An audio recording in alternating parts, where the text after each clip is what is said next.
Bonjour, c'est Cryptoly, j'espère que vous allez bien en ce jeudi 6 juillet 2023. C'est avec plaisir que je vous retrouve aujourd'hui pour parler de l'actualité crypto. Et vous allez voir qu'aujourd'hui, il y a quand même pas mal de choses, que ce soit sur la partie technique, sur la partie actualité, dans lequel on a des prises de parole qui nous montrent que c'est en train de bouger, que c'est en train de bouger rapidement, fortement, et qu'il va falloir suivre tout ça parce que je pense que ça risque d'aller très vite. Et on attaque tout de suite, ensemble.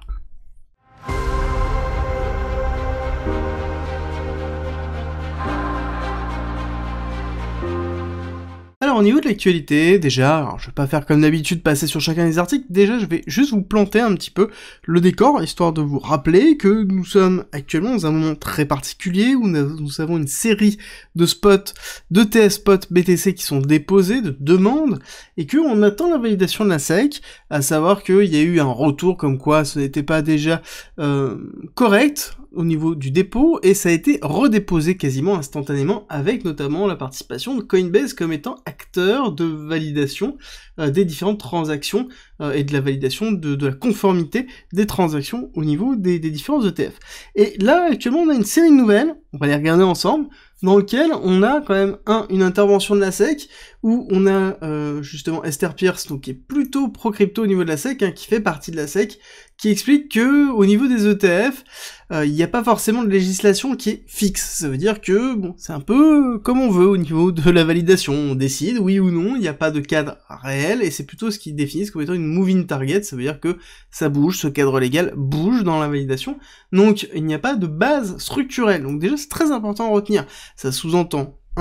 que la validation qui sera effectuée ne pourra pas être contester plus que ça. Ça veut dire qu'on n'aura pas forcément une grosse contestation monstrueuse parce qu'il n'y a pas de cadre structurel disant ok, bah là, ça ne pouvait pas être autre chose que validé parce qu'on a été conforme. Ça ne pourra pas fonctionner. Ça sous-entend aussi que Gary Gensler, ici, a un poids à jouer, encore une fois, et il va falloir le prendre en considération, à savoir qu'il est, bon voilà, dans une chasse aux securities. Après, la question est que BTC est une securities? Là-dessus, on a une intervention qui date d'hier, très intéressante, de Larry Fink, voit le Bitcoin comme étant de l'or digital. Donc très important de le noter, c'est que on a un revirement de situation au niveau de la position du CEO de BlackRock. Historiquement, il était plutôt dans une démarche en disant que les cryptos, bon, moi, ça n'avait pas forcément de futur, alors que BlackRock, son fonds lui-même, investissait fortement en crypto. Donc on avait une décorrélation entre les deux. Là, on a quelque chose qui est en train de se restructurer avec un Larry Fink qui prend position,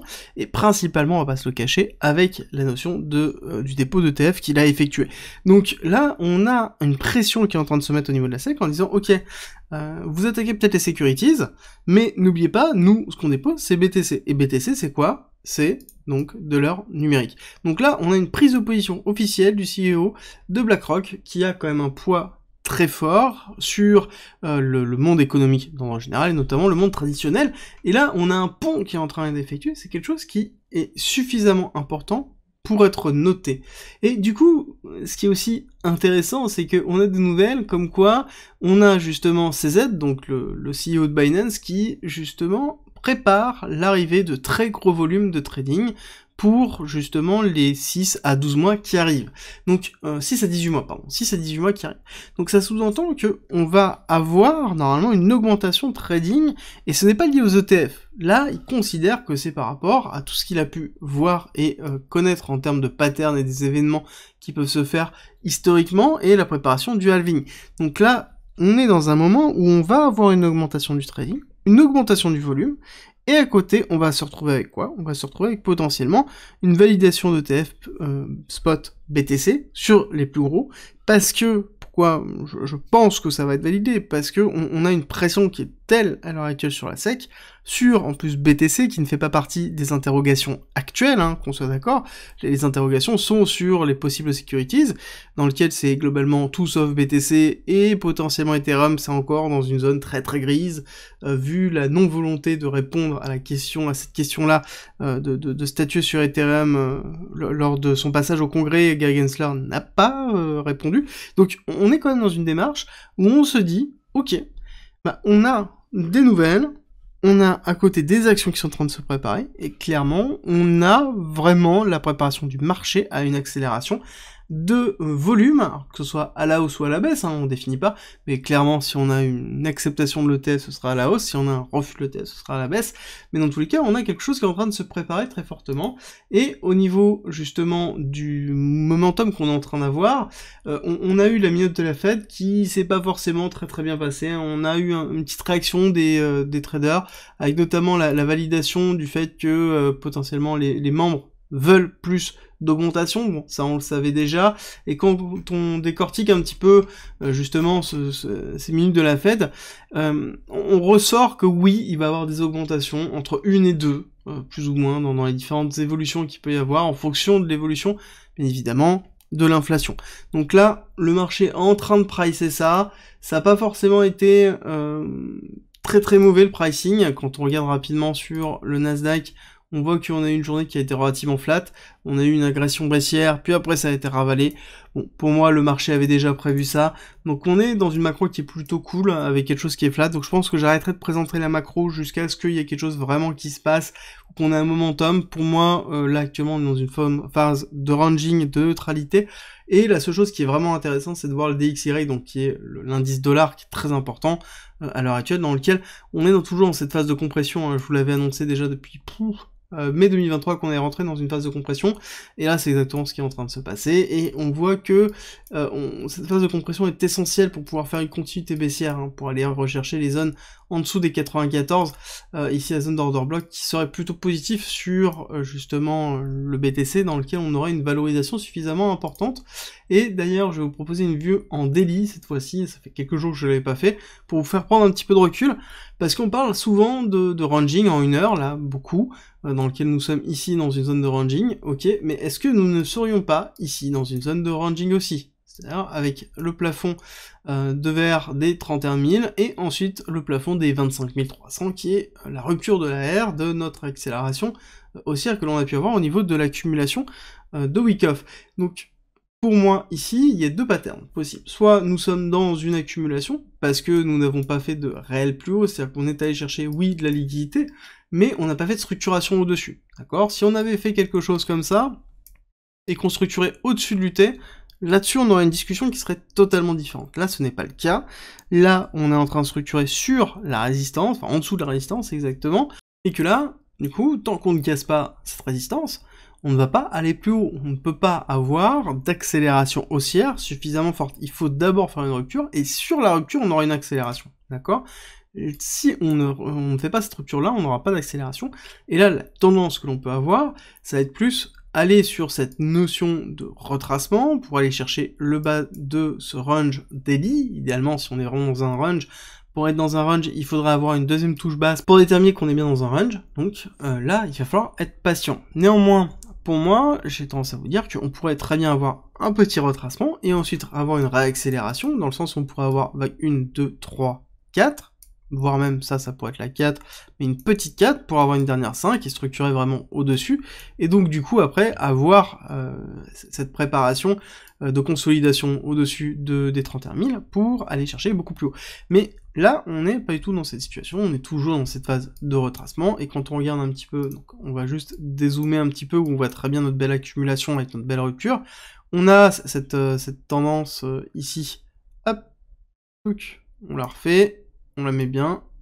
cette zone de support que l'on a au niveau de cette trendline qui accompagne le mouvement haussier, on pourrait avoir très bien quelque chose qui s'effectue, oui, en effet, comme ça,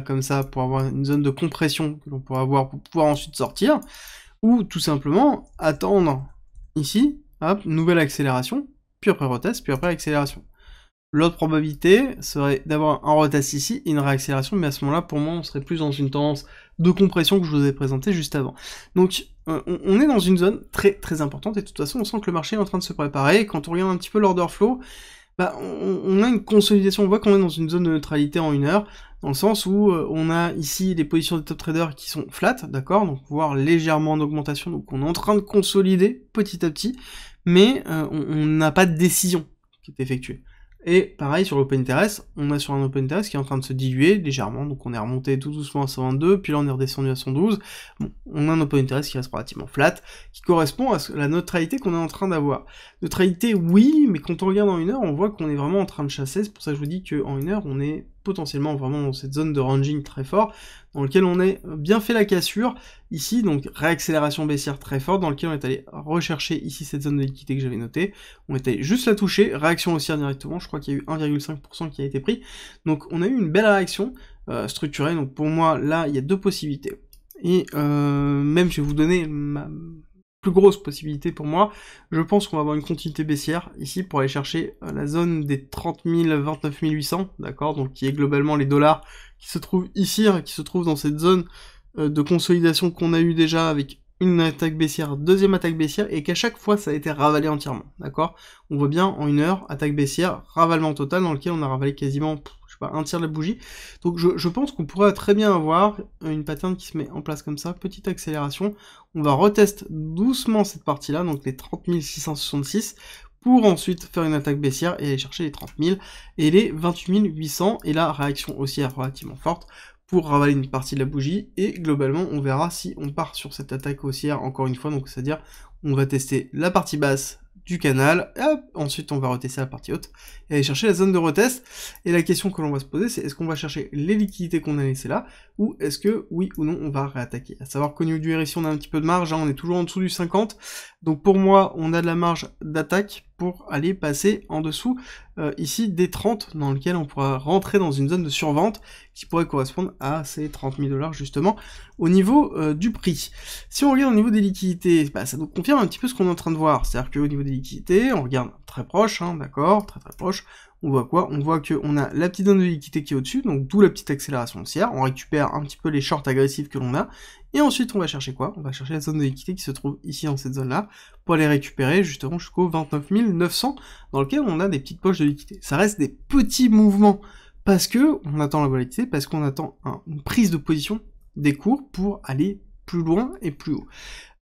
D'ailleurs, petit rappel au niveau de la liquidité, on voit que les deux order blocks que j'ai notés sur les retracements correspondent à des zones de liquidité. Alors hop, tac, on était ici, on va repasser en dollars, tac,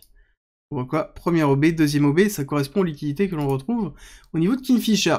Petit rappel au niveau de la dominance, on est toujours relativement flat, et on va terminer juste sur le total market 3 pour vous montrer que on n'est pas, voilà, exactement ce que je vous avais présenté la dernière fois, on n'est pas dans une accélération haussière, on voit bien qu'on a tapé l'OB de retest bear, le meilleur des cas serait une consolidation comme ça, d'accord, quelque chose qui s'effectue de ce style-là, le pire des cas serait une consolidation baissière, donc avec une continuité baissière, avec une rupture du plus bas, et donc là il va falloir juste positionner ces alertes potentiellement ici dans les 300, si on fait la rupture des 300, ça veut dire que potentiellement vraiment on va casser baissier relativement fort, donc ça veut dire entraîner les alts, et la rupture et l'alerte qu'on pourrait se fixer c'est 360 au niveau de la rupture haussière, dans lequel là on aurait un signal pour se dire que on va chercher potentiellement plus haut, donc ça veut dire une accélération aussi au niveau des altcoins qui serait plutôt positif et attendu majoritairement par les personnes, et donc là forcément on sait que quand c'est attendu c'est pas forcément ce qui arrive, donc on prend un petit peu de recul comme d'habitude. D'ailleurs, je vous ai fait hier une vidéo update sur le CRO, la crypto-monnaie de la blockchain Chronos et de crypto.com. Si ça vous intéresse, je le mets là. Et je vous retrouve tout à l'heure à 13h30 pour une nouvelle vidéo update, justement, sur Theta. Ça fait longtemps que j'en ai pas fait. Donc on va revenir sur ce qu'est Theta et surtout comment on peut se positionner court, moyen, long terme. Est-ce qu'on est toujours dans une tendance baissière ou pas? La réponse c'est 13h30. Et si vous avez aimé cette vidéo, n'oubliez pas avant de partir de me laisser un like, ça me fait toujours très plaisir. Et je vous dis à tout à l'heure pour une nouvelle vidéo.